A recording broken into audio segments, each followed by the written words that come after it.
with Subhash Agam.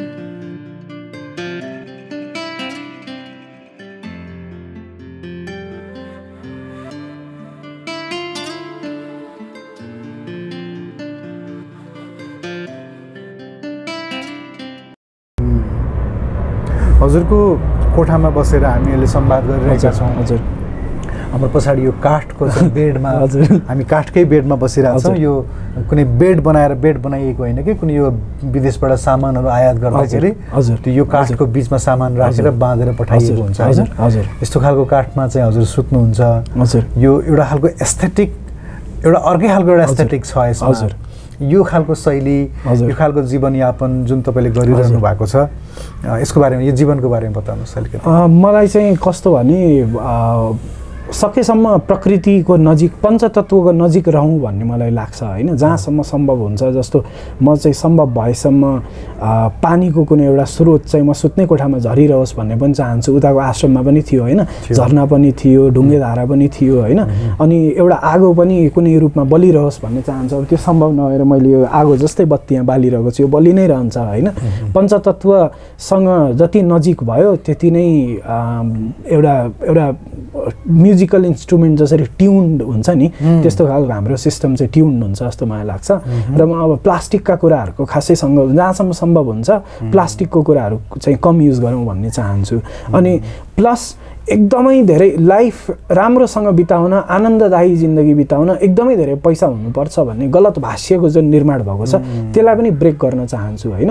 ओछ्यान लाखौँको ओछ्यान भन्ने मान्छेको एउटा कन्सेप्ट जुन हुन्छ होइन, त्यो पनि ब्रेक गर्ने स्टेटमेन्ट पनि हो मेरो एक हिसाबले। यो 10,000को पनि ओछ्यान होइन, सायद 5,000को पनि होइन होला होइन। तर अब यो लाखौँको ओछ्यान भन्दा कम त छैन, निन्द्रा त सेमै क्वालिटीको आउँछ होइन।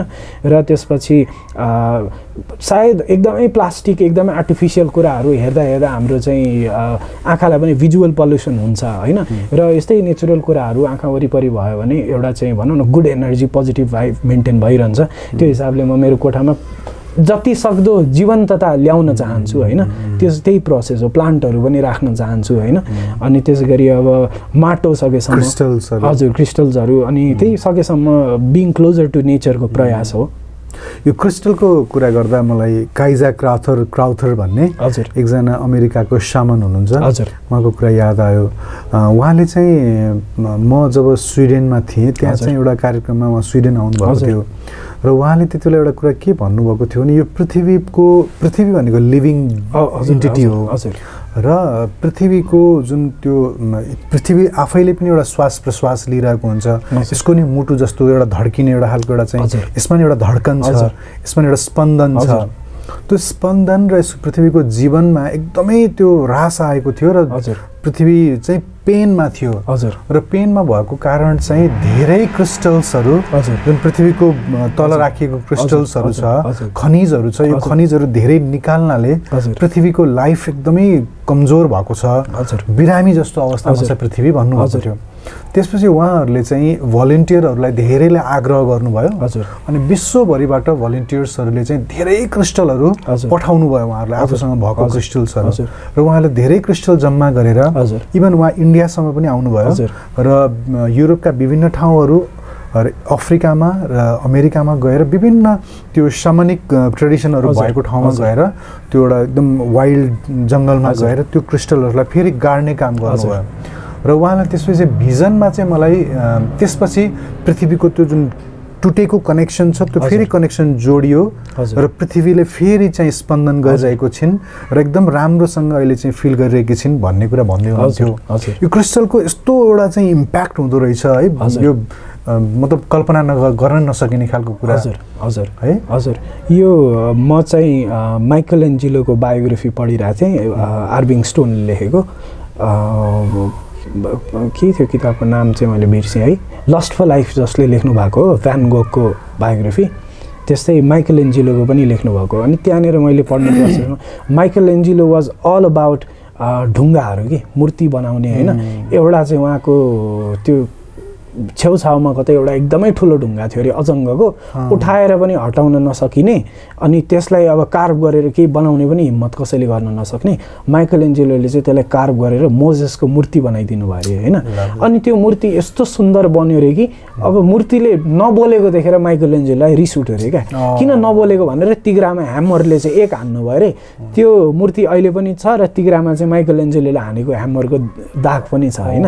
अनि माइकल एन्जेलोले चाहिँ के भन्यो भने rocks are the meat of the earth भन्ने क्या, धरतीको मासु, धरतीको फल हो अरे क्या ढुङ्गा। जब यो बुझेँ मैले, जब यो कुरो बुझेँ, अनि मलाई ढुङ्गा भनेपछि एकदमै प्रेम भएर आयो होइन। म जहाँ जान्छु त्यो ठाउँको म ढुङ्गा ल्याउने कोसिस गर्छु क्या। मसँग थुप्रै ठाउँबाट ल्याएको ढुङ्गाहरू छ, म गोवा जाँदाखेरि त्यहाँको समुद्रबाट ल्याएको ढुङ्गाहरू होइन, त्यसरी चाहिँ थुप्रै ठाउँबाट ल्याएको ढुङ्गा। ढुङ्गाको कुरा गर्दा मलाई एउटा के याद आयो भने म एकचोटि डेनमार्कबाट स्विडेन घुम्न भनेर गएको थियौँ हामी। अनि डेनमार्क भनेको एकदमै प्लेन छ, त्यहाँ पहाड हिमाल भन्ने केही पनि छैन, एकदमै त्यहाँको सबैभन्दा ठुलो पहाड भनेको हाम्रो नेपालको सानो खेत हो। हजुर हजुर। अनि त्यसपछि एकचोटि स्विडेनको स्टकहोममा थियौँ हामी। अनि हामी बसेको होस्टेलको छेउमा चट्टानै चट्टान रहेछ कि। हजुर। म धेरै लामो समयदेखि त्यहाँ बसिरहेको थिएँ, एकदमै त्यो पहाडलाई मिस गरिरहेको थिएँ। हजुर। अनि त्यो पहाड चट्टानबाट पानी झरिरहेको थियो। जब म त्यहाँ गएँ, त्यो चट्टानको गन्ध, त्यो चट्टानबाट पानी बगेको त्यो गन्धले मलाई यस्तो होम फिल भयो, यति धेरै होम फिल भयो। म त्यसपछि सिफ्ट नै गरेर स्विडेनमा आएर बसेँ र त्यसपछि त्यो नेपाल फर्केर आएँ, नेपालकै माया लागेर। एनिवे त्यो स्टोनले यति धेरै होम फिल भएको थियो कि भनेर साध्यै छैन कि। हजुर, मैले त एक्सप्लेन गर्नै सक्दिनँ। हजुर, त्यो स्टोनमा हजुरले भने चाहिँ ओ माई गॉड। हजुर, एउटा यो सभ्यता जस्तो हाम्रो जुन सभ्यता थियो, प्रकृतिलाई बुझेको सभ्यता, त्यहाँनिर कस्तो स्टेटमेन्टहरू थियो भने अब इलेक्ट्रिसिटी थिएन, यन्त्रहरू थिएन, नदीबाट चाहिँ सिलौटो लोहोरो ढुङ्गा ल्याइन्थ्यो, सिलौटो लोहोरो ल्याइन्थ्यो बनाउनलाई होइन। अनि मैले फेसबुकमै पढेको, कुनै एकजना साथीले पोस्ट गर्नुभएको थियो, खोलाबाट चाहिँ लोहोरो लिएर आइज भनेर आमाले पठाउनु भयो अरे। र लोहोरो लिएर आउँदाखेरि चाहिँ एउटा ढुङ्गा उठाउँदा 2 मुट्ठी माटो लगेर खोलामा लगेर हालिदिनु रे, किनभने एउटा ढुङ्गा त कम भयो, घरमा आयो होइन, त्यो माटो बग्दै जान्छ काहीँ न काहीँ कहिले न कहिले गएर ढुङ्गा बन्छ। फेरि प्रकृतिले यसरी रिप्लेनिसमेन्ट एउटा पायो नि त होइन, नवीकरण हुने। एउटा बोट काट्दा 10औँवटा रोपेर तयार पार्नु भन्ने भन्छ नि। अनि यो क्रिस्टल्सको पनि कस्तो भने अब क्रिस्टल्सलाई चार्ज गर्नलाई चाहिँ नुनमा राखिन्छ होइन। अनि यो नुन चाहिँ खोलामा लगेर, नदीमा लगेर बगाउने, फ्लोइङ वाटरमा लगेर बगाउनु पर्ने भन्ने छ होइन। अनि के छ मान्यता भने वर्षौँपछि जुन क्रिस्टल चार्ज गर्नलाई राखिएको थियो नुनमा, त्यो नुन चाहिँ वर्षौँपछि त्यही नै स्टोनमा, त्यही क्रिस्टलमा रूपान्तरित हुन्छ भन्ने एउटा। यो एउटा ब्रह्माण्ड, एउटा जीवन्त एउटा प्राणी जस्तो छ, लिभिङ अर्गानिजम जस्तो छ होइन। अनि यही कुराहरू अब फरक फरक क्रिस्टल्समा फरक फरक खालको एउटा एबिलिटी हुन्छ। एउटा क्रिस्टलको त एउटा शास्त्रै छ नि त होइन। जस्तो चक्र ब्यालेन्स गर्नलाई पनि अब फरक चक्रको लागि फरक स्टोनको प्रयोग गरिन्छ। मैले लगाएको यो एमेथिस्ट भयो होइन, क्राउन चक्रको स्टोन भयो होइन। अनि त्यसपछि अर्को पर्पल कलरको हजुर। अनि त्यस गरी अब थर्ड आईको लागि अर्को ल्यापिस लजुली भन्ने स्टोन हुन्छ। भनेपछि हाम्रो बडीलाई पनि स्टोन्सले एफेक्ट गर्दो रहेछ कुनै न कुनै वेमा होइन, डिफ्रेन्ट क्रिस्टल्सले एफेक्ट गर्दो रहेछ। सो त्यही अब जीवन एकदमै रहस्यमय। हिलर्सहरूले चाहिँ स्टोनहरू प्रयोग गरेर हिलिङ गरेको र चक्रहरूको माथि नै राखेको अथवा हिलिङ गर्ने ठाउँमा राखेको देखिन्छ। अनि यो जुन त्यो सेन्दा नमक भन्छौँ नि हामी, सिधे नुनलाई पनि तपाईँको अहिले त्यसमा पाल पारेर लाइट बालेर त्यो लाइट सल्ट ल्याम्प राख्दाखेरि त्यसले पनि त्यो नेगेटिभ ऊर्जा तान्छ भन्ने खालको छ होइन। यी साना साना कुराहरू हुन्, यो साध्य त होइन, तर यिनले पनि तपाईँको आध्यात्मिक जीवनमा एउटा चाहिँ पोजिटिभ इन्भाइरोमेन्ट क्रिएट गर्नुमा यसले पनि हेल्प गर्छ नि होइन। हजुर, प्रकृतिसँग हामी कसरी कनेक्टेड छौँ भन्ने कुरा बुझिँदै गइन्छ। ढुङ्गासँग पनि हामी कनेक्टेड रहेछौँ होइन, पानीसँग पनि हामी कनेक्टेड रहेछौँ। अनि त्यसपछि ग्रहहरूसँग पनि हामी, जस्तो अब औँसी पूर्णिमाको बेलामा अलिकति अब मान्छेको दिमागलाई केही न केही औँसी र पूर्णिमामा असर गर्छ होइन। औँसी पूर्णिमा लागेको भन्छ। अनि अङ्ग्रेजीमा पनि यो पागलपनको लागि लुनाटिक भन्ने एउटा शब्द छ होइन। अनि त्यसपछि भनेपछि चन्द्रमाको गुरुत्वाकर्षणले पनि मान्छेको दिमागलाई केही असर गर्दो रहेछ होइन। त्यो पागल भन्ने वर्ड नै लुनरबाट लुनाटिक बनाएको छ नि। हजुर हजुर, ल्युना चन्द्रमाबाटै लुनाटिक भन्ने शब्द बनेको। वाह, यो त मैले सोचेकै थिएन। अहिले भर्खर हजुरले भन्दा पो लुनर याद आयो। हजुर हो त नि है। ओहो, चन्द्रमाको सम्बन्ध पागलपनसँग छ? डेफिनेटली छ, किनभने समुद्रमा छाल आउँछ चन्द्रमाको गुरुत्वाकर्षणले, अनि हाम्रो शरीरमा पनि त 80% त पानी छ, अनि समुद्रको पानीलाई चन्द्रमाले तान्छ भने हाम्रो जिउको पानीलाई पनि पक्कै तान्दो होइन। ब्रेन त झन् 90% भन्दा बढी पानी हो होइन, ब्रेनलाई पनि असर गर्दो हो डेफिनेटली। र यो त देख्नै पाइन्छ, औँसी पूर्णिमा लाग्यो भन्छन् नै होइन। भन्छन्। हजुर, यो कुरा गरिरहँदा एउटा कुरा चाहिँ के त्यो भित्रबाट हामीले चाहिँ एउटा जसको निष्कर्ष दिइरहेका छौँ भने प्रकृतिसँग समभावमा बस्नु चाहिँ एकदमै महत्त्वपूर्ण रहेछ एउटा आध्यात्मिक जीवनको लागि। र हाम्रा पुर्खाहरू चाहे ती चाहिँ ध्यान गरेर बसेनन् कोही, तर प्रकृतिमा बस्नु भएको थियो र एक खालको सन्तत्व उहाँहरूमा थियो नि होइन? थियो। त्यो जमानामा चाहिँ सामान्य दैनिक जीवन नै आध्यात्मिक थियो होइन। एउटा चाहिँ साँझ पर्छ मन्दिरहरूमा जाने, पार्टीमा सत्तलहरूमा जाने, कीर्तन गर्ने होइन। अनि त्यसपछि चाहिँ अब भनौँ न हरेक बिरुवाको पूजा गर्ने होइन। अनि त्यसपछि रुखहरू जथाभावी नकाट्ने होइन, जनावरहरू जथाभावी नमार्ने, यस्तो खालको एउटा चाहिँ नेचरसँग एकदमै क्लोजली एउटा मसगुल लाइफ थियो। त्यो अवतार भन्ने मुभीमा देखाउँछ नि त्यो सिन कि एउटा प्राणीलाई उसले पेट भर्नको लागि मार्दाखेरि उसलाई मारेर अनि मर्ने बेलामा उसलाई चाहिँ समातेर सहलाएर होइन, तिम्रो चाहिँ राम्रो ठाउँमा चाहिँ आत्मा जाओस्, तिम्रो शान्तिपूर्ण चाहिँ मृत्यु होस् भनेर त्यो खानको लागि मारेको छ। तर मार्दाखेरि पनि त्यो प्रेम छ क्या त्यहाँ। हामीले पेटको लागि मार्दैछौँ, त्यो लेभलको हार्मोनीसँग बसेका थिए हाम्रो पुर्खाहरू होइन।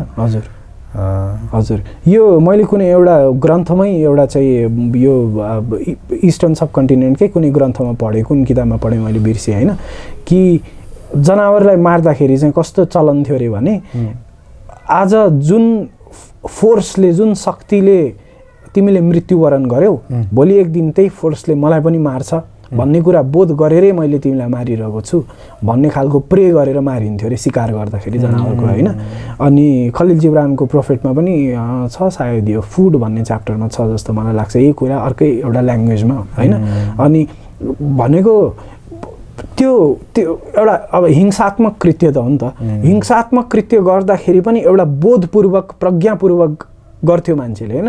एउटा बाध्यात्मक परिस्थिति थियो, खानेकुरा अब जङ्क फुडहरूको खानेकुरा स्टोर गरेर राख्न सकिने त्यस्तो निर्माण भइसकेको थिएन। फलफुल खान्थ्यो मान्छेले कि मासु खान्थ्यो होइन।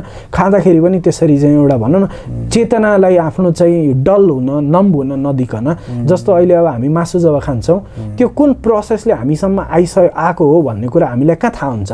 अहिलेका केटाकेटीलाई चाहिँ मासु कसरी आएको हो भनेर कतिपयलाई कहाँ थाहा हुन्छ होइन। नेपालमा त अझ भनौँ न जनावरहरू काटेको देखिन्छ नै, विदेशमा त पाल्न पाइँदैन। अमेरिकामा मासु खानलाई भनेर जनावर पाल्न आफूले पाइँदैन, त्यो सुपरमार्केट गएर प्याकेटको मासु नै लिएर आउनुपर्छ होइन। इलिगल नै हो, गैर कानुनी हो। मासु खानलाई, दुध खानलाई जनावर हुर्काउनु पाइँदैन होइन।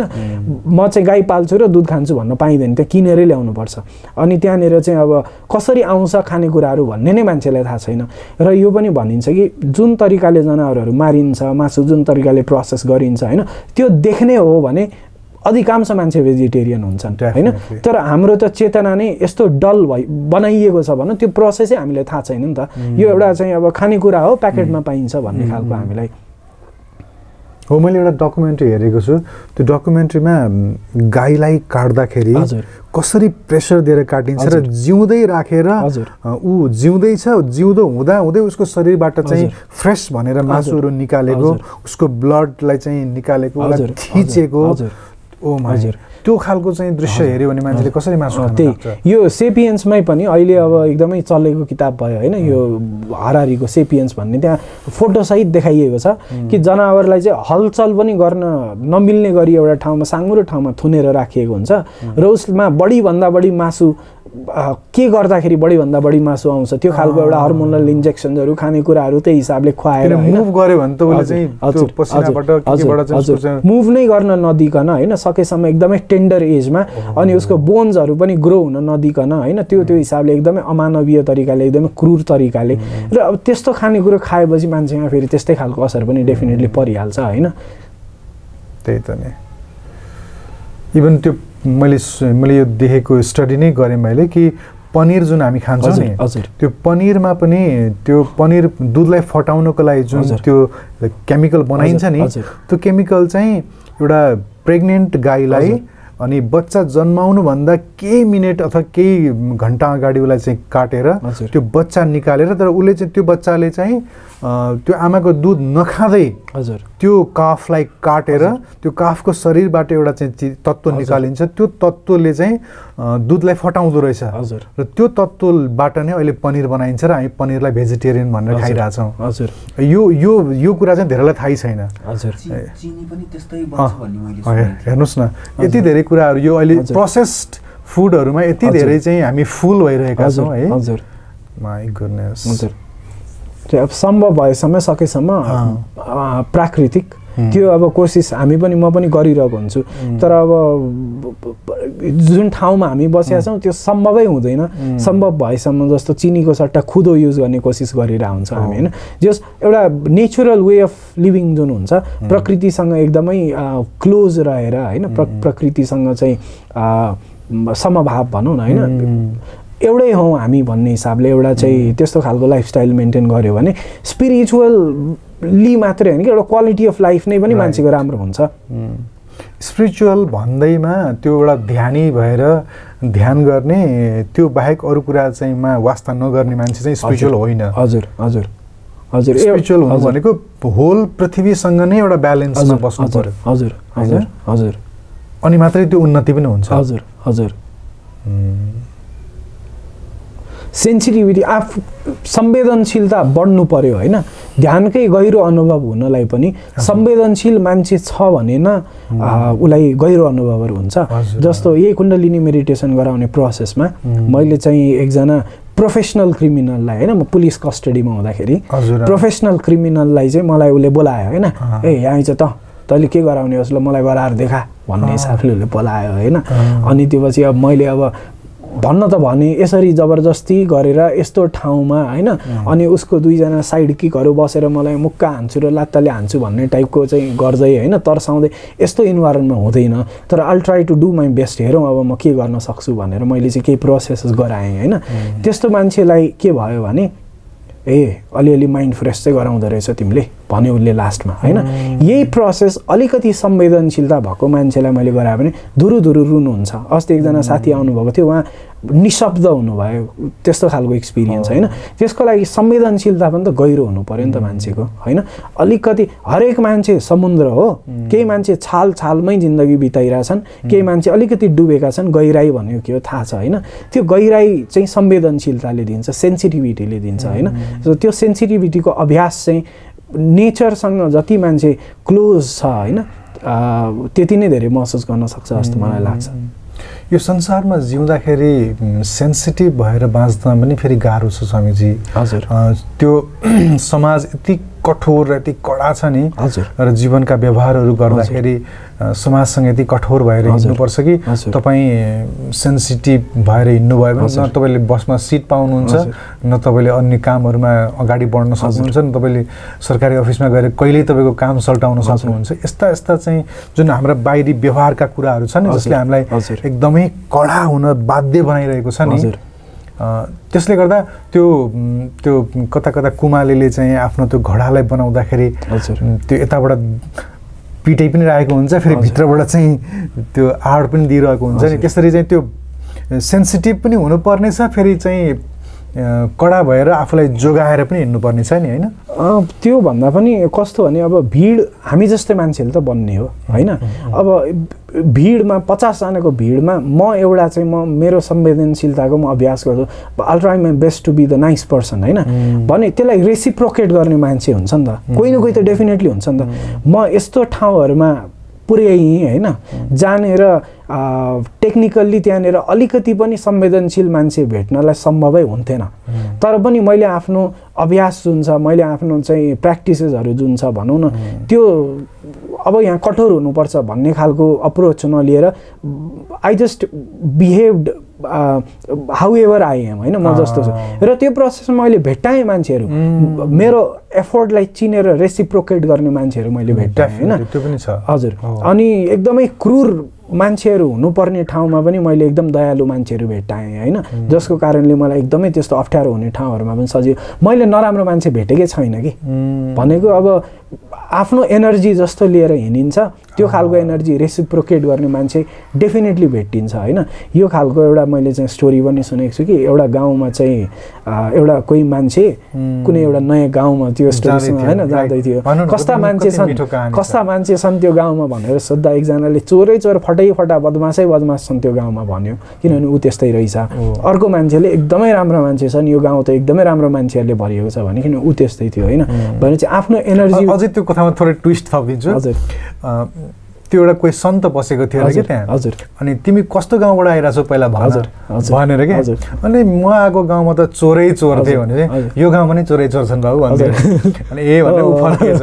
अनि फेरि अर्को मान्छे आएछ, अनि यो गाउँमा कस्ता छन् हजुर यता सर्न खोजेको भन्दाखेरि तिमी आएको गाउँमा कस्ता थिए भन्दाखेरि त्यहाँ त साधु कति राम्रो मान्छे थिए, म त रुँदै आइरहेको छु त्यो गाउँ छोड्न परेर, यहाँ पनि त्यस्तै मान्छे छन् हजुर भनिदिनु भएछ कि। त्यही मेरो पनि एक्सपिरियन्स यस्तै रह्यो कि म अब ट्राभल गरेँ होइन, ट्राभल गर्ने क्रममा चाहिँ अब सोलो ट्राभल पनि एकदमै गरेँ र अब एकदमै धेरै जस्तो सोलो ट्राभलर भएर इन्डियाको गल्ली गल्ली एक्सप्लोर गरियो भने जिन्दगीको एकदमै धेरै इलिमेन्टहरू एकदमै धेरै आयामहरू देखिन्छ, किनभने एउटा त संसारकै ठुलो जनसङ्ख्या भएको देशमध्ये एउटा इन्डिया हो, कम्पिटिसन यति धेरै छ, मान्छेहरू यति धेरै गरिब छन्, क्राइमको हामी यस्तो कुराहरू सुन्न पाउँछौँ होइन, त्यहाँ त्यो प्रोसेसमा यति थरीको मान्छेहरू देख्न पाइन्छ होइन। तर आफ्नो एउटा एनर्जी चाहिँ आफूले त्यो मेन्टेन गरेर रह्यो भने त्यो खासै डिस्टर्ब कसैले पनि नगर्दो रहेछ भन्ने चाहिँ मेरो एक्सपिरियन्स रह्यो। फुलको आँखामा फुल। हजुर हजुर हजुर कतै सुनेको थिएँ साधक भनेको जोगीको जिन्दगी भनेको पहिला आफू जोगिने हजुर अनि जाग्ने हजुर अनि जगाउने हो रे होइन। हजुर त्यस्तै जस्तो आफू चाहिँ संयम रहेर हजुर अनि त्यसपछि आफूसँग भएको प्रेम बाँड्दै होइन बुझाउन पनि सकिन्छ। जस्तै मान्छे हो भने पनि होइन, अब कोहीले कसैले अब केही कुरै नगरिकन सिधै तपाईँ वार जोनमै जानुभयो र गोलीले त देख्दैन दृष्टि हुँदैन होइन, त्यो गोली हान्ने मान्छे सामुन्यमा छ भने अलिकति कुरा गर्न त सकिन्छ नि त। अनि यसको अब धेरै एक्सपिरियन्सेसहरू छ, जस्तो म चाहिँ गोवा गएँ लास्ट इयर जस्तो होइन, 3 महिना त्यहाँनिर बसेँ। मेरो साथीहरू पनि यहाँबाट मलाई भिजिट गर्नु भनेर चाहिँ गए र त्यसपछि म चाहिँ साथीहरूलाई लिएर आरम्बोल बिचतिर जाँदै थिएँ क्या। अनि त्यो प्रोसेसमा एकजना ट्राफिक पुलिसले चाहिँ हामीलाई रोक्नु भयो होइन, अनि उहाँले चाहिँ अब झट्ट हेर्दाखेरि यिनीहरू टुरिस्ट हो, यिनीहरूलाई ठकठाक गरेर म अलिकति पैसा चाहिँ यहाँबाट निकाल्छु भन्ने हिसाबले उहाँले रोक्नुभयो, अलिकति किचकिच गर्नुभयो, लाइसेन्स देखाऊ भन्नुभयो। लाइसेन्स देखाएपछि पनि इन्टरनेसनल लाइसेन्स चाहिन्छ, यसले हुँदैन भन्नुभयो होइन। मैले अनि राम्रोसँग उहाँलाई एक्सप्लेन गरेँ सबै कुराहरू, हेर्नु म चाहिँ यहीँ बसिरहेको छु, 2-3 महिना भयो यहाँ बसेको, म चाहिँ अब यतिकै भनौँ न 2 दिन आउने जाने 2 दिन घुमेर आएको टुरिस्ट होइन होइन, म चाहिँ राइटर हो, म लेखिरहेको छु बसेर, मैले यतिवटा बुक्सहरू लेखेँ होइन। भन्दै जाने प्रोसेसमा उहाँको मैले ब्याजमा पनि हेरेँ, नाम हेरेँ होइन। अनि अलिकति उहाँ जुन बेहोसीमा हुनुहुन्थ्यो अलिकति उहाँ होसमा आउनुभयो होइन। अनि त्यो पछि हात मिलाएर अङ्गालो मारेर ए नेपाल त म पनि गएको छु, लुम्बिनी गएको छु, यताउता भनेर उहाँले छोडिदिनु भयो होइन। जबकि सुरुमा चाहिँ 5000 निकाल यस्तो कुराहरू गरिरहनु भएको थियो। र अर्को दिनदेखि जब हामी त्यो बाटो भएर क्रस गर्दै जान्थ्यौँ, उहाँ बसिरहनु भएको हुनुहुन्थ्यो र अरूले रोक्न खोज्दा जाने दिन लोगो भनेर भन्नुहुन्थ्यो भनेपछि त्यही अब आफ्नो एनर्जीमा आफू रहनु पर्यो होइन, डिस्टर्ब हुनु भएन र अब आफ्नो कुल लुज गर्नु भएन होइन। र राम्रोसँग एक्सप्लेन गर्यो भने अब जो कोहीले बुझ्छ होला कुराहरू जस्तो लाग्छ। त्यही मैले अब अघि पनि त्यो पुलिस कस्टडीको कुरा सुनाएँ, जसलाई मैले यसरी ध्यान गराएँ भनेर होइन। अर्को दिन के भयो भने अब उहाँको पनि त्यो यताउता मुद्दा के गरेर अलिकति डिस्टर्ब हुनुहुन्थ्यो। एक दिन अगाडि त मैले उहाँलाई गराएको थिएँ त्यो प्रोसेस, अब आज पनि उहाँलाई त्यो चाहियो होइन। ए ल यहाँ आज पनि मलाई त्यो गराऊ भनेर भन्नुभयो। मैले म आउँदिनँ, मेरो मुड छैन भनिदिएँ क्या। 200 जना मान्छेले ल अब के हुन्छ भनेर हेरेँ, किनभने उसले भनेको कुरालाई नाइ भनेर कसैले पनि त्यहाँ इभन त्यहाँनिरको इन्चार्जहरू नै पनि अब उसँग अब मिलेर उसको सेवै गरेर बसिरहेको थियो भनौँ न होइन। अनि त्यसपछि उहाँले चाहिँ के गर्नुभयो भने जुरुक्क उठेर आउनुभयो र तिल मिलाउनु भयो। उहाँलाई नाइ भन्ने सुन्ने बानी नै परेको छैन, उहाँ त बन्दुकको भाषा बोल्ने र बुझ्ने मान्छे होइन। तिल मिलाउनु भयो, मेरो अगाडि आउनुभयो, एक उहाँले राउन्ड किक हान्नुभयो, यतिको डिस्टेन्समा हान्नुभयो होइन। मैले उहाँले हानेको त्यसको फोर्स फिल गरेँ, छुन चाहिँ मलाई छुएन होइन, र उहाँको इन्टेन्सनै तर्साउने क्या, तर्साउने इन्टेन्सन, म हल्लिँदा पनि हल्लिने, यतिकै बसेँ, लाग्यो भने लाग्यो, मै यस्तो ठाउँमा छु होइन, यति त भइसक्यो, अब धेरै भयो, नाक भाँचिन्छ, के नै हुन्छ भनेर म हल्लिँदा पनि हल्लिनँ होइन। अनि त्यो पछि उहाँ आफै काम डाउन हुनुभयो। अब यो यसलाई डिस्टर्ब गर्न नसकिने रहेछ भने चाहिँ मैले नि भने मलाई डिस्टर्ब नगर्नु, म पुलिसलाई भनिदिन्छु यताउता भने होइन राम्रैसँग। अनि त्यो पछि जाने बेलामा हात मिलाएर अबदेखि यस्तो ठाउँमा नआउनु भनेर राम्रोसँग हामी छुट्यौँ क्या होइन। भनेपछि अब त्यही हो, आफ्नो एनर्जी राम्रो छ भने त्यो रिफ्लेक्ट हुन्छ जस्तो लाग्यो, मेरो चाहिँ एक्सपिरियन्स यस्तो। मैले नराम्रो मान्छे मैले भेटेकै छैन कि। हजुर कस्तो मिठो, बडा मजा आयो। हजुर किताब पनि लेखिरहनु भएको छ। हजुर जीवन एक्लै जीवन बिताइरहनु भएको छ, अविवाहित हुनुहुन्छ होइन, अनि हामी त विवाहित छौँ। जीवनको आपाधापी हजुरलाई भन्दा अलिक बढी छ, छोराछोरी पनि पाउने प्रेसर छ घरबाट। हजुर अतुलजीले त छोरी पनि जन्माइसक्नु भयो। हाम्रो जीवन अर्कै छ। हजुर हजुरको चाहिँ जीवन चाहिँ अलि हलुङ्गो छ। हजुर कहिलेकाहीँ कसैले चाहिँ तपाईँलाई सोद्धाखेरि हजुर हामी हाम्रो खुट्टामा हाम्रो जुत्तामा चाहिँ खुट्टा राखेर हेर्नुहोस् न भन्दा हुन्। हजुर तथापि हजुर सिङ्गल लाइफ रक्स भन्छन् नि। हजुर जस अहिलेसम्म सिङ्गल हुनुहुन्छ, विवाह गर्ने सोच गर्नुभएको छ कि छैन? हजुर अगाडि अब कसरी पढ्दै हुनुहुन्छ? यो कस्तो भने मैले पनि त्यो एउटा जुन छ मेन स्ट्रिम अफ लाइफ जुन छ त्यो गरेर हेरेँ होइन। र त्यहाँनिर मिस्टेकहरू छ क्या। एक ठाउँमा एउटा कुरो छ, एक ठाउँ जस्तो एउटा उदाहरण दिन्छु। बच्चा बेलामा चाहिँ जब तपाईँ भन्नुहुन्थ्यो तपाईँको पेरेन्ट्सहरूलाई कि साथीहरूले चाहिँ यस्तो गरिरहेछन्, ल पिकनिक जाँदैछन्, साथीहरू जाँदैछन्, म पनि जान्छु भन्नुभयो, अथवा सबैले यस्तो गरिरहेछन् म पनि गर्छु भन्नुभयो होइन। तपाईँले अनि पेरेन्ट्सले भन्नुभयो सबैले गुखायो भने खान्छस्, तैँले गर्नु पर्दैन, त जानु पर्दैन भन्नुभयो होइन।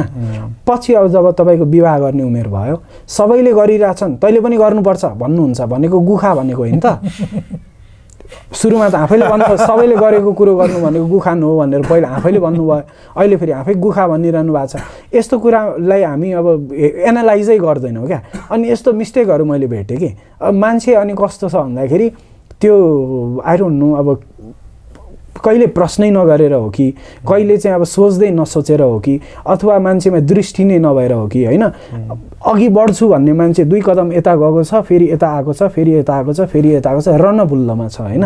अनि मैले एक्सपेरिमेन्ट गरेर हेरेँ, कोसिस गरेर हेरेँ, सबै किसिमको सम्बन्धहरूको पनि कोसिस गरेर हेरेँ, र जे चाहिँ पर्फेक्ट हो एकदमै यो रिदममा छ यो भन्ने कुरो मैले बुझेँ। म त्यस्तो खालको मैले सबै चिज मेन्टेन गरेँ। त्यस्तो सिङ्गल पनि छैन, म सिङ्गल छैन मतलब साथीहरू हुनुहुन्छ, धेरै हुनुहुन्छ, ज्यानै दिने साथीहरू हुनुहुन्छ होइन। अनि त्यसपछि अब साथीहरू पनि भन्छन् विवाहको प्रस्ताव पनि आउँछ होला। विवाहको प्रस्ताव चाहिँ अब पहिला अब घरमा अलिकति प्रयास गरेर चाहिँ कोसिस गरेर हेर्नुभयो होइन। किन हजुर जति यति धेरै म्याग्निफिसेन्ट फ्यासिनेटिङ पर्सनको कुरा सुन्दाखेरि कतिजना अप्रोच गर्न आउनुहुन्छ होला? होइन, आउनुहुन्न त्यसरी, किनभने अब लाइक माइन्डेडै साथीहरू हुनुहुन्छ प्रायः मेरो साथीहरू होइन। म त्यो एउटा साइड जुन छ लाइफको अननेसेसरी साइड जुन छ त्यो साइडबाट म निस्किनै सकेँ होइन। सो साथीहरू हुनुहुन्छ, माया गर्नुहुन्छ, र माया गर्ने साथीहरूको पनि अब बिहे गर्नुपर्छ, यसलाई म हस्बेन्डै बनाएर म चाहिँ होइन मेरो एउटा प्राइभेट हस्बेन्ड बनाएर राख्छु भन्ने उहाँ त्यस्तो खालको उहाँहरूको डिमान्ड हुँदैन। र यो प्रोसेसमा उहाँहरूले पनि आफ्नो फ्रिडम पाउनुहुन्छ होइन। यो सबै कुरा मैले ट्राई गरेर टेस्ट गरेर पर्फेक्ट एउटा चाहिँ रिदममा जुन कुरा छ, डिस्टर्बै नगर्ने जुन कुरा छ त्यो चाहिँ म फलो गरेँ भनौँ न, त्यस्तो खालको। अब जीवन पर्यन्त नै ब्रह्मचारी अथवा होइन जस यसरी नै सिङ्गल नै रहेर सिङ्गल पनि नभनौँ, मेरो सम्बन्धको मेरो आफ्नो अवधारणा छ होइन। मेरो एउटा सर्टेन लाइफ स्टाइल छ, सम्बन्धको मेरो आफ्नो डेफिनेसन छ होइन। त्यो डेफिनेसन अनुसारको लाइफ म बाँचिरहेको छु। र अब कस्तो भने मलाई आफूलाई धेरै टाइम चाहिन्छ। मान्छेले भन्छन् नि अब यो अहिले अब हजुरलाई पनि हजुरको मातापिताले भन्नुहुन्छ होला सन्तान चाहिन्छ, बुढेसकालमा सहाराको लागि सन्तान चाहिन्छ, समाजले पनि त्यही भनिरहेको हुन्छ विवाह गर्नुपर्छ, बुढेसकालमा चाहिँ सुख हुन्छ अथवा चाहिँ सहारा हुन्छ, बच्चा बच्चीले बुढेसकालमा चाहिँ सेवा गर्छन् आदि इत्यादि त भन्छन् सबैले। हजुर यो प्रतिको हजुरको धारणा के हो? कस्तो भने सेवा गर्छ कसैले भन्ने हिसाबले कसैले कसैलाई हुर्काउँछ जन्माउँछ भने त्योभन्दा ठुलो अपराध केही पनि होइन होइन। खसी पाले जस्तै भयो, के फरक भएर होइन। अनि त्यसपछि बुढो हुन्जेलसम्म म मरुन्जेलसम्म मसँगै बसेर मेरो सेवा गरिरहने एउटा कोही हुन्छ भन्ने पनि छैन हैन। सन्तान चाहिँ यहीँ बसिरहन्छ नि त, म कहाँ बसेँ त हैन। सधैँभरि पेरेन्ट्ससँगै बस्यो भने त्यो हेल्दी पनि होइन हैन। सधैँभरि बुवा आमासँगै बसिरहनु पनि हेल्दी होइन, त्यसको अनेक किसिमको त्यसको विकृतिहरू छ हैन। अनि त्यसपछि अब करियर बनाउने क्रममा, पैसा कमाउने क्रममा ऊ चाहिँ विदेश जान्छ, बाहिर जान्छ, उसको आफ्नै लाइफ हुन्छ। ऊ आफ्नै खलिल जिब्रानको द प्रफेट मेरो लागि चाहिँ एकदमै ठुलो मार्गदर्शक बन्यो हैन। एकदमै धेरै अगाडि मैले यो पढेँ र त्यो जति सत्य मलाई लागेन कि your children are not your children, they are the children of life longing itself हैन। अनि यो मेरो बच्चा हो भनेर त्यसलाई आफ्नो सम्पत्ति जसरी ट्रिट गर्ने, उसको त आफ्नो इन्डिभिजुअलिटी छ नि त, आफ्नो स्वायत्तता छ उसको हैन, उसको आफ्नो जिवेषणा छ, जिन्दगीलाई आफूले भोग्ने उसको एउटा चाहना छ हैन। अनि यही अब यसको अभ्यास गर्नलाई चाहिँ मैले अब कस्तो हुँदो रहेछ त हेरौँ भनेर चाहिँ बिरालो एउटा पालेँ क्या। जनावरमा पटक्कै भनेको नमान्ने हैन, तपाईको चाहनाहरूलाई अलिकति पनि सम्बोधन नगर्ने जनावर भनेको बिरालो हो। कुकुर मैले किन पालिनँ भने कुकुरलाई तपाईँ एउटा बिस्कुट दिनुभयो भने तपाईँको भक्त भयो जिन्दगीभरिलाई हैन, किन्नु भयो त्यो। त्यस्तो खालको सम्बन्ध मलाई चाहिएन हैन। एउटा निस्वार्थ अनकन्डिसनल लभको अभ्यास गर्नलाई मैले बिरालो पालेँ हैन। आइज भन्दा पनि आउँदैन, बस भन्दा पनि बस्दैन, सुत भन्दा पनि सुत्दैन, माया पनि रेसिप्रोकेट कहिलेकाहीँ उसको मुड अनुसार गर्छ। र बच्चा बेलामा हामी जसरी गाली खान्थ्यौँ कि खाने बेलामा मात्रै घरमा आउँछ, घरमै बस्दैन भन्ने, ठ्याक्कै त्यस्तै गर्छ। दिनभरि अहिले घुमेर गयो, दिनभरि यहाँ सुतिरहेको थियो हैन। अनि त्यसपछि यो घुम्न गयो अहिले हैन, घुमेर खाने बेला भएपछि आउँछ म्याउ गर्दै हैन। खानेकुरा छ भने यसो हेर्छ खान्छ, खानेकुरा छैन भने रिसाउँछ र रिसाको म्याउ गर्छ 2-4 पल्ट र फेरि उ जान्छ। खाने बेला मात्रै घर आउने बच्चा भन्ने हुन्छ हैन, त्यस्तो खालको। अनि अब उबाट केही पनि मेरो अपेक्षै छैन, अनि मैले त्यही पनि माया गरिरहेको छु उसलाई हैन, अनकन्डिसनल माया गरिरहेको छु। यो खालको माया गर्न सकिन्छ भने मात्रै अझ मान्छेलाई त अब योभन्दा अझै बढी गर्नु पर्यो। सकिन्छ भने मात्रै अब सन्तान उत्पादन गर्दा ठिक होला हैन, नत्र भने सकिँदैन। मलाई केही गर्छ यसले, मेरो वंश जान्छ, मेरो कुनै प्रयोगमा आउँछ यो भन्ने हिसाबले चाहिँ जन्माइयो भने त उनीहरूले बुझ्छन् नि त त्यो कुरा, कहिले न कहिले त बुझ्छन् नि त। बुझेपछि तपाईँले घृणा गर्न थाल्छन् र त्यो रिस पोखिन्छ। बुढो भएपछि बाउआमालाई छोराछोरीले चाहिँ गाली गर्ने, हेप्ने हैन भन्ने जुन सुनिन्छ नि हैन, बुढो भएको बाउआमालाई कस्तो हेला गरेको भन्ने खालको कुराहरू सुनिन्छ। त्यो त्यही कुराको एउटा रिफ्लेक्सन हो नि त, त्यही कुरा त्यो निस्किएको हो नि त हैन। मलाई चाहिँ जुन हिसाबले बाँध्यो हैन, बाँध्यो, मलाई जुन किसिमले चाहिँ दुःख दियो, मेरो स्वतन्त्रता हनन गर्यो, तिमीहरू अलिकति ठुला थियौ, अलिकति शक्तिशाली थियौ हैन, अब मेरो पालो भन्ने त्यो आउँछ भित्रबाट कतै न कतै हैन।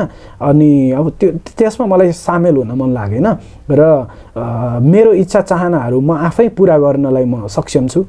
अनि त्यसपछि अब के पर्पोजको लागि सन्तान जन्माउने त फेरि यो प्रश्न होला। सबैले तपाईँले जस्तै भन्यो भने अनि संसार कसरी चल्छ भन्न सक्दैन, कहाँ सक्छ सबैले हैन, एउटा कुरा त्यो भयो।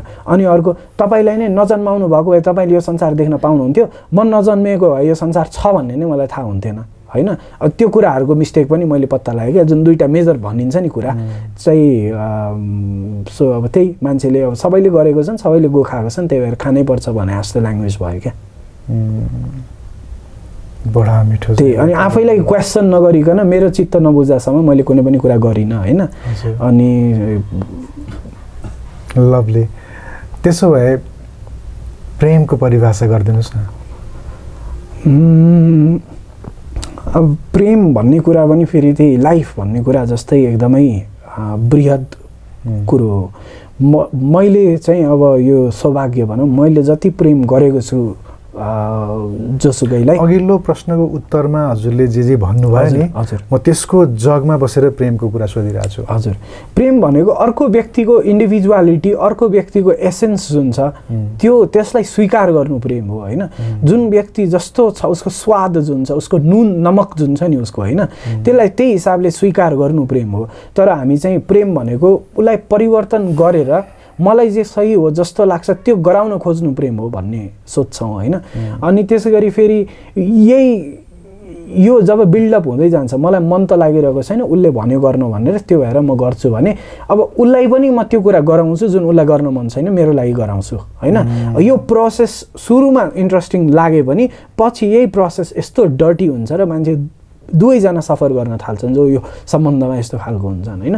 सो मेरो लागि प्रेम भनेको व्यक्ति जो जस्तो छ उसलाई त्यस्तै स्वीकार गर्ने र उसले कुनै कुरा अब गलत गरिरहेको छ, गलत भन्ने त छैन एउटा कुरो, तर उसको कारणले अरूलाई एकदमै डिस्टर्ब हुने खालको गतिविधि गरिरहेको छ, मलाई डिस्टर्ब हुने गतिविधि गरिरहेको छ भने उसलाई बुझाउने तिम्रो कारणले मलाई डिस्टर्ब भइरहेछ, तिमी सेलिब्रेट गर आफ्नो चाहनाहरू, तर मलाई डिस्टर्ब हुने जोनमा नरहिकन गर भन्न सकियो होइन। अनि त्यसपछि त्यही अब प्रेम भन्ने कुरो गाह्रो छ। मलाई एकजना म्युजिसियन साथीले भन्नुभएको, एकदमै अमेजिङ म्युजिसियन, मैले उहाँको चाहिँ म्युजिक यस्तो फिल गरेँ उहाँले गाउँदाखेरि, अनि मैले फिल गरेँ त्यो भनेर उहाँले पनि बुझ्नुभयो र त्यो पछि हाम्रो यस्तो ब्युटिफुल एउटा सम्बन्ध एउटा चाहिँ डेभलप भयो होइन। अनि उहाँले के भन्नुभयो भने सानो एउटा रिचार्ज कार्ड कोट्याएर मोबाइल रिचार्ज गर्न त कति गाह्रो छ, माया भन्ने कुरो झन् कति गाह्रो होला होइन। माया भन्ने चिजको अभ्यास गर्न यति धेरै गाह्रो छ, यति धेरै कन्स्टेन्ट्सहरू छन् त्यहाँनिर होइन। सो अब त्यो प्रेम भनेर ठ्याक्कै यही हो भन्नुलाई एकदमै गाह्रो छ। सो एकदमै धेरैवटा कन्स्टेन्ट्सहरू, अलिक कानुनको पनि ख्याल गर्नु पऱ्यो। माया गर्छ सबलाई भनेर एकै किसिमको माया गरेर भएन, कानुनभित्र रहेर गर्नु पऱ्यो होइन। समाजको आफ्नो किसिमको मर्यादा छ, त्यहाँभित्र रहेर गर्नु पऱ्यो।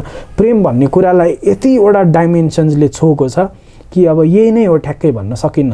यो एउटा शारीरिक जगतमा प्रेमको एउटा परिभाषा छ, आत्माको जगतमा प्रेमको अर्कै परिभाषा छ, मनको जगतमा प्रेमको अर्कै परिभाषा छ होइन। सो एउटै मात्रै प्रेम भनेको ठ्याक्कै यही हो भनेर अब भन्न सकिँदैन, भन्ने कोसिस गर्नु नै मूर्खता हुन्छ। प्रेमलाई बाँध्नै सकिँदैन क्या, अथाह छ होइन।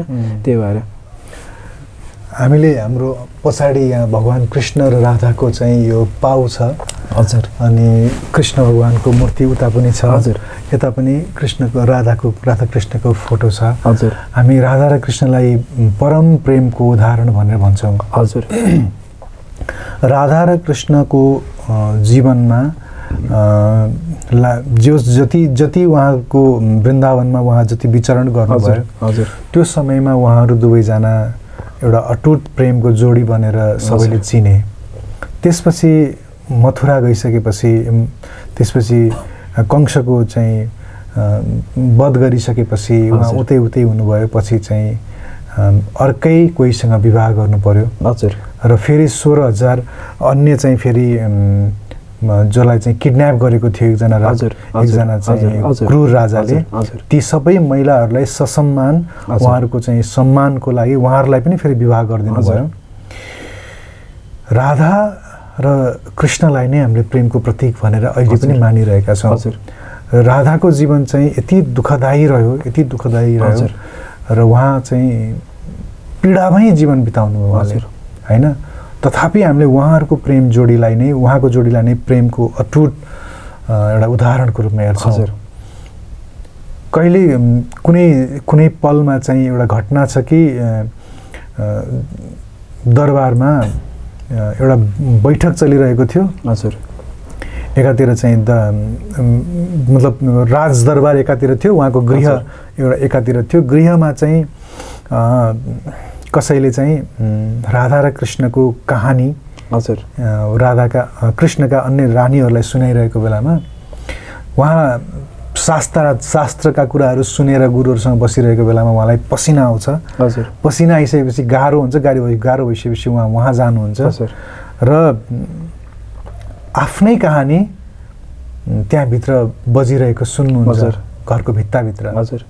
र त्यो कहानी चाहिँ कृष्णलाई नसुनाउने भनेर कृष्णकी नै बहिनीलाई चाहिँ त्यहाँ द्वारमा राखिएको हुन्छ हजुर।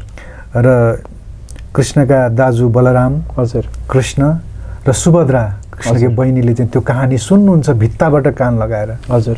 र त्यो कहानी सुनेर, आफ्नै प्रेमको कहानी सुनेर उहाँहरू गलेर पग्लिएर चाहिँ जगन्नाथपुरीको अहिलेको जुन त्यहाँको जो विग्रह बनेको भन्ने हामी कथा सुन्छौँ। एउटा बडा मिठो कहानी छ। आफ्नै कहानी सुनेर त्यति चाहिँ गलित हुने मान्छेले फेरि राधालाई नस्वीकारेको कुरा नि हामी चाहिँ हाम्रो अगाडि चाहिँ मतलब राधासँग विवाह फेरि नभएको कुरा पनि हामीलाई थाहा छँदैछ। दरबारमा चाहिँ वृन्दावनतिर फर्किएको झ्याल कहिले खोल्नु भएन अरे उहाँले हजुर। त्यो झ्याल खोल्दा पनि उहाँलाई पीडा हुन्थ्यो अरे कि त वृन्दावन छ त्यही चाहिँ राधा छिन् भनेर। कसरी हेर्नुहुन्छ त्यो प्रेमलाई? यो चाहिँ यसको एउटा एकदमै इन्ट्रेस्टिङ साइड छ। एउटा ट्विन फ्लेम भन्ने प्रोसेस हुन्छ। यो यता हामीलाई त अब त्यति साह्रो हामीले होला कुनै एउटा वेमा एक्सप्लेन गरिएको होला। ट्विन फ्लेम भन्ने टर्मिनोलोजी चाहिँ अहिले अब वेस्टर्न पार्ट अफ द वर्ल्डमा बुझ्दैछ मान्छेले। एउटा ट्विन फ्लेम भन्ने एउटा प्रोसेस हुन्छ।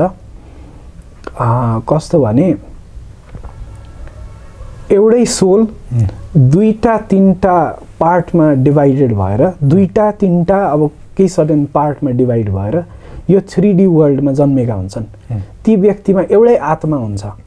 यसलाई ट्विन फ्लेम भनेर भन्छन्। र यसको प्रयोजन चाहिँ के हुन्छ भन्दाखेरि एकले अर्काको स्पिरिचुअल एउटा ग्रोथ जुन हुन्छ त्यो ग्रोथलाई ट्रिगर गर्ने, त्यो ग्रोथलाई हेल्प गर्ने भन्ने खालको एउटा यो एउटा मिस्टिकल डाइमेन्सन भयो। मैले यो शब्दमा अहिले व्याख्या गरेरै सक्दिनँ, त्यति ठुलो एउटा चिज हो। यसलाई इन्ट्रेस्ट हुनेले स्टडी गरेर गुगल गरेर होइन बेसिक गुगलै गर्यो ट्विन फ्लेम भनेर भन्ने पनि बुझिन्छ। र कतिजनाले आफ्नो प्रेमको एउटा चाहिँ नबुझिएको पाटो जुन छ नि जिन्दगीमा त्यो कुरा उहाँहरूले बुझ्नुहुन्छ। यदि मेरो कुरा अहिले बुझ्नुभयो साँच्चैमा भने नयाँ कुरा नेपालमा कसैले गरेको मलाई थाहा छैन होइन। ट्विन फ्लेम भन्ने एउटा प्रोसेस हुन्छ। राधा र कृष्ण मेरो दृष्टिले देख्दाखेरि उहाँहरू ट्विन फ्लेम हुनुहुन्थ्यो। किन उहाँहरूको प्रेमलाई प्रेमीहरू धेरै भए होइन, सामान्य प्रेम र ट्विन फ्लेमको प्रेम फरक हुन्छ।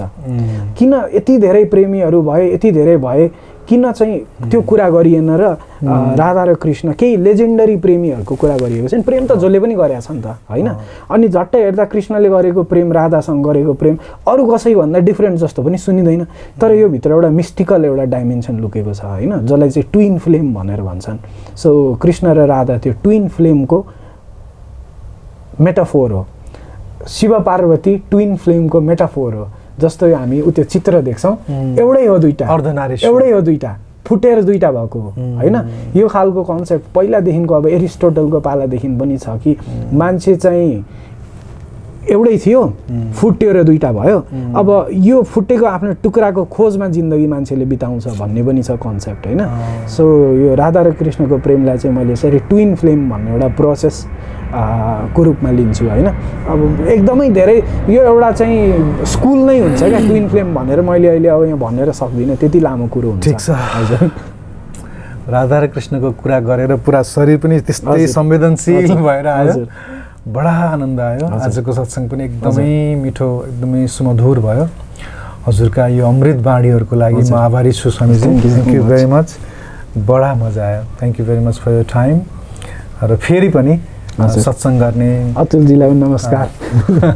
फेरि पनि सत्संग गर्ने अवसर मिलोस्। हजुर अन्तमा केही भनिदिन चाहनुहुन्छ? त्यही अब हेर्नुहोस्, माया गर्नुहोस्, गाली गर्नुहोस् होइन। अनि गाली पनि माया नै हो। र त्यसपछि त्यही अब मलाई जति थाहा छ एउटा फर्मेटरी एपारेटस त्यही नै जिन्दगी हो, अन्तिम सत्य हो भनेर नबुझेर एउटा ओपन माइन्ड राखेर होइन एक्सप्लोर गर्यो भने पाउँछ धेरै चिज जिन्दगी। बन्दै गऱ्यो भने त सकियो नि त होइन। अब कुनै चिज हेऱ्यो यो चित्र के नै हो र यो केही पनि होइन भन्नेको त्यो डाइमेन्सनै सकियो।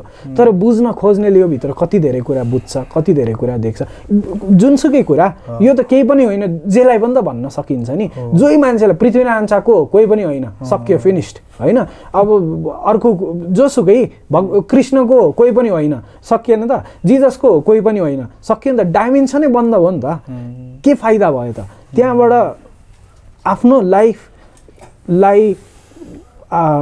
समृद्ध बनाउने, आफ्नो लाइफलाई संवेदनशील बनाउने, जोयस बनाउने कति धेरै इलिमेन्टहरू भेटिन सक्थ्यो। त्यो डाइमेन्सनै बन्द भयो नि त होइन।